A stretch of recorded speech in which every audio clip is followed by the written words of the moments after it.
Hello everyone, welcome back to my channel. आपका बहुत बहुत स्वागत है जीनियस गुरुकुल में। मेरा नाम है दक्ष और आज हम जो चैप्टर स्टार्ट करने वाले हैं उसका नाम है बोली और मानक भाषा। तो भाषा क्या होता है? तो यहाँ पे लिखा हुआ है, भाषा भाषा वह साधन है जिसके माध्यम से एक व्यक्ति अपने विचारों को व्यक्त कर सकता है। मतलब भाषा वह साधन है जिससे एक व्यक्ति जो होता है वो अपने जो विचार होते हैं उसको वो व्यक्त कर सकता है, जिसके लिए उसे व्यक्ति के द्वारा वाचिक ध्वनि का प्रयोग किया जाता है। वाचिक ध्वनि होती है कि बोलने वाली, जैसे हम बोल के हम व्यक्त कर सकते हैं अपनी भाषा को, तो वही चीज़ है इसके अंदर। उसके बाद लिखा है, भाषा के माध्यम से व्यक्ति लिखकर, पढ़कर, बोलकर या सुनकर अपने विचारों को प्रकट कर सकता है। मतलब कि अगर जैसे आप लिख कर, अब जैसे अपनी भाषा को आप लिख कर बता सकते हो जो आप बोलना चाहते हो, है ना? या फिर आप पढ़कर बता सकते हो कि आप क्या कहना चाह रहे हो, या फिर आप बोलना चाह रहे हो, है ना? और फिर बोलकर बता सकते हो कि आपके मन के भाव क्या हैं, है ना? ऐसे आप सुनकर भी अपने विचारों को प्रकट कर सकते हो। अब यहाँ पर हम तीसरी जो इसकी वो है, साधारण शब्दों में कहा जाए तो सार्थक शब्दों के समूह को भाषा कहा जाता है।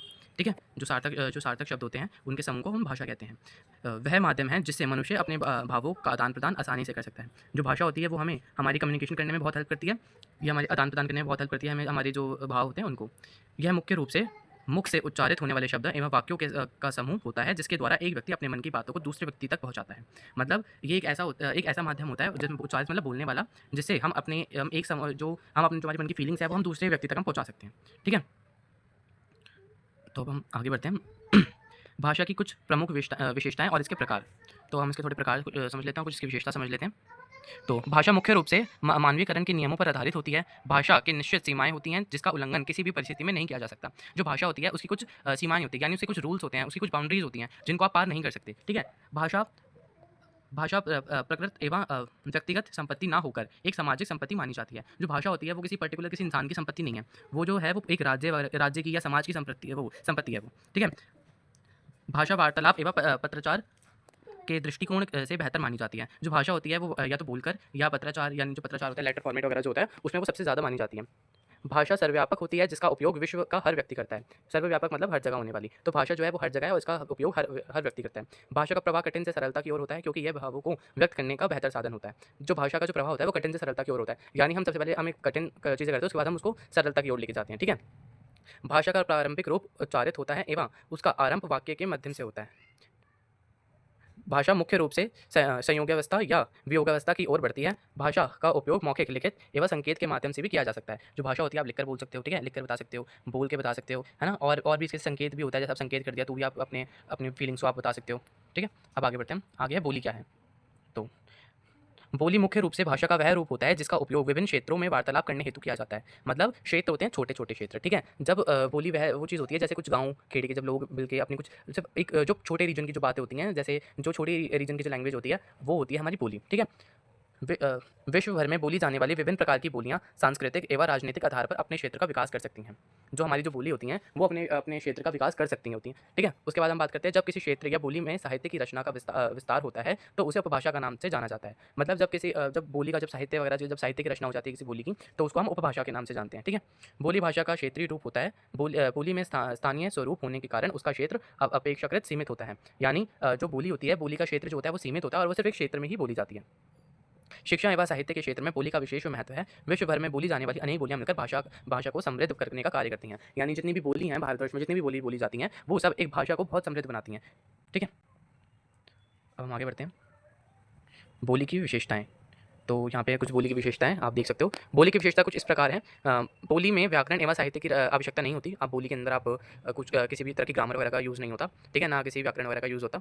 बोली का स्वरूप स्वतंत्र होता है। यह अर्थक या किसी भी स्थान या मंच पर बिना किसी नियमों का पालन किए हुए बोली जा सकती है। जो बोली होती है, बोली के अंदर कुछ किसी भी तरह का ग्रामर वगैरह नहीं होता, किसी भी तरह का नियम वगैरह नहीं होता। ये स्वतंत्र होती है पूरी तरह से। बोली में साहित्य की रचना नहीं होती या किसी भी प्रकार की लिखी या बोली जा सकती है। जो ये होती है ये किसी भी तरह बोली जा सकती है, लिखी जा सकती है। इसमें किसी कोई साहित्य की रचना नहीं होती। ठीक है? बोलियाँ मुख्य रूप से भाषा का क्षेत्रीय स्वरूप होती हैं। भाषा एक पूरी नेशनल के लिए समझ लो कि भाषा एक बड़ी चीज़ होती है। ठीक है? और बोली जो होती है वो बिल्कुल छोटी-छोटी जो क्षेत्रों के अंदर बोली जाती है, और हमारी जो भाषा होती है वो हमारे राज्य में बोली जाती है, राज्य स्तर पर। अब हम आगे बढ़ते हैं। दूसरी बात है, हमारा मानक भाषा किसे कहते हैं। तो जो हमारी मानक भाषा किसे कहते हैं? मानक भाषा वह भाषा होती है जो किसी देश या राज्य का प्रतिनिधित्व करती हैं। यह एक देश के आदर्श भाषा कहलाती हैं जिसका उपयोग मुख्य रूप से उस देश के प्रशंसिक कार्य में किया जाता है। मानक भाषा होती है एक ऐसी भाषा जो देश या राज्य की होती है। ठीक है? उसको रिप्रेजेंट करती है ये। उसके बाद आता है ये वाला मतलब एक जो भाषा होती है वो मुख्य रूप से मतलब जो हमारे जो काम होते हैं ऑफिशियल वर्क जो होते हैं उसके अंदर जो भाषा यूज़ होती है उसको हम बोलते हैं मानक भाषा। इसके अलावा मानक भाषा का प्रयोग सामाजिक, सांस्कृतिक, वैज्ञानिक, व्यापारिक, साहित्यिक एवं शिक्षक वर्ग के लोग द्वारा भी मुख्य रूप से किया जाता है। जितने भी जो हमारे वैज्ञानिक होते हैं, हमारे संस्कृतिक होते हैं, इवन हमारे टीचर्स वगैरह जो होते हैं वो हमारी भाषा का बहुत ज़्यादा यूज़ करते हैं, उसको हम मानक भाषा कहते हैं। मानक भाषा को आदर्श, श्रेष्ठ एवं प्रतिनिष्ठ भाषा के नाम से भी जाना जाता है। ठीक है, अब हम आगे बढ़ते हैं।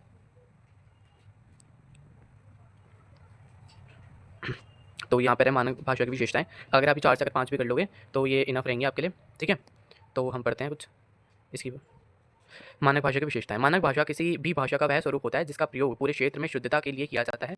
इसे देश एवं प्रदेश के शिक्षित वर्ग के लोग अपना आदर्श मानते हैं एवं विभिन्न क्षेत्रों में इसका उपयोग भी करते हैं। जो हमारी मानक भाषा होती है वो ऐसी भाषा, वो एक भाषा का स्वरूप होती है, मतलब एक लैंग्वेज होती है वो, जिसका जो यूज़ होता है वो हमारे पूरे नेशन के अंदर यूज़ होता है, बड़े बड़े क्षेत्रों के अंदर, प्रदेशों के अंदर यूज़ होता है वो।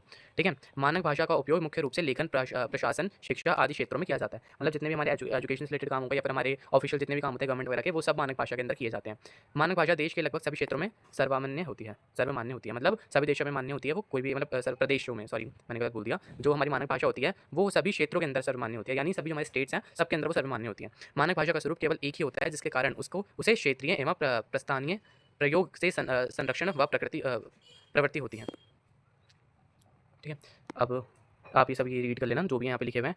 मानक भाषा मुख्य रूप के किसी देश व प्रतिनिधित्व कर सकती है। जो हमारी जो मानक भाषा होती है वो हमारी नेशनल के लिए होती है। ठीक है, हम आगे समझते हैं बोली और मानक भाषा के अंदर अंतर क्या होता है। तो बोली पूर्ण रूप से शुद्ध नहीं होती, जबकि मानक भाषा किसी भाषा का वह स्वरूप होता है जिसमें पूरे क्षेत्र में शुद्ध मानी जाती है। जो हमारी बोली होती है वो पूर्ण रूप से शुद्ध नहीं होती, मतलब उसकी कोई ग्रामर नहीं होती, ना उसका कोई साहित्य की रचना होती, तो जैसे लोगों के मन में आता है वो वैसे बोलते हैं। लेकिन जो हमारी भाषा होती है, भाषा की हमारी साहित्य भी होता है, भाषा के अंदर ग्रामर भी होती है, तो इसलिए वो शुद्ध मानी जाती है। बोली आम जनमानस के वार्तालाप का माध्यम होता है जिसका उपयोग कोई भी व्यक्ति कर सकता है, परंतु मानक भाषा का प्रयोग केवल प्रशासन एवं शिक्षित वर्ग के लोग द्वारा ही किया जा सकता है। जो हमारी बोली होती है, बोली हमारी कोई भी बोल सकता है, हमारे जो पढ़े लिखे लोग नहीं है वो भी सीख जाते हैं बोली, बट जो हमारी भाषा होती है, भाषा को सीखना और बोलना वही अच्छे से बोल सकता है जिसको भाषा का ज्ञान हो। ठीक है, बोली का उपयोग करना शिक्षा क्षेत्र, व्यापार क्षेत्र, लेखन कार्य एवं औपचारिक परिस्थितियों में अनिवार्य नहीं होता, जबकि मानक भाषा का प्रयोग इन सभी क्षेत्रों में अनिवार्य रूप से किया जाता है। मतलब जो बोली होती है वो क्षेत्रों के अंदर यूज़ होती है, और जो हमारी जो भाषा होती है वो हमारी पूरे देश वगैरह में यूज़ होती है। बोली का स्वरूप पूरे देश एवं प्रदेश का एक समान नहीं होता, जबकि मानक भाषा का स्वरूप पूरे देश में समान रहता है। वही बात है जो मैंने बोली थी, बोली भाषा का स्वरूप को बदलती रहती है, जबकि मानक भाषा भाषा के स्वरूप का प्रस्तर प्रदान करती है। तो यही था हमारी भाषा उसके बारे में। यहाँ पर हम भाषा के लक्षण समझ लेते हैं। जो हमारी जो भाषा होती है वो व्यापक होती है। ठीक है, उसके बाद भाषा का लिखित रूप होता है, जैसे भाषा का एक निश्चित लिखित रूप और लिपि होती है भाषा की, जैसे हिंदी भाषा की देवनागरी लिपि है, पंजाबी की गुरमुखी है। इसी तरह से व्यापक प्रयोग भाषा समाज, शिक्षा, कला, संस्कृति, विज्ञान वगैरह में यूज़ होती है। निश्चित व्याकरण भाषा की एक व्याकरण होती है और उसको वो शुद्ध बनाती है। और उनकी भाषा की बहुत मान्यता भी होती है, भाषा को शासकीय और आधिकारिक मान्यता प्राप्त होती है भाषा को। भाषा के लक्षण क्षेत्रीय और अनौपचारिक। बोली के ये हमारे जो लक्षण है, जो ये बोली के लक्षण है, इसमें क्षेत्रीय और अनौपचारिक होती है। जो हमारी जो बोली होती है उसके अंदर हम ऑफिशियल वर्क नहीं कर सकते। मौलिक रूप, बोली भाषा की सबसे छोटी इकाई होती है जिसका प्रयोग साधारण बोलचाल में ही किया जाता है। बोली का यूज़ सिर्फ हम बोलचाल में करते हैं, कोई ऐसा उसका कोई यूज़ हमारे जो कोई लिखने के लिए यूज़ नहीं होता। सीमित प्रयोग, ये सिर्फ एक क्षेत्र में बोली जाती है। स्थानीय विभिन्नता, अलग अलग स्थान की अलग अलग बोली होती है। अल्प मान्यता, इसकी मान्यता बहुत कम होती है क्योंकि सिर्फ इसकी बहुत छोटी इकाई होती है भाषा की। जैसे भाषा होती है हमारी हिंदी, अंग्रेजी, उर्दू, मराठी, तेलुगु आदि, और बोली होती है हमारी हरियाणवी, भोजपुरी, मैथिली, है ना, मैथिली, अवधी आदि हिंदी भाषा की बोलियाँ हैं। तो थैंक यू सो मच। अगर आपको हमारी वीडियो अच्छी लगी तो प्लीज़ इसको लाइक एंड सब्सक्राइब जरूर कीजिएगा and stay tuned for other classes also.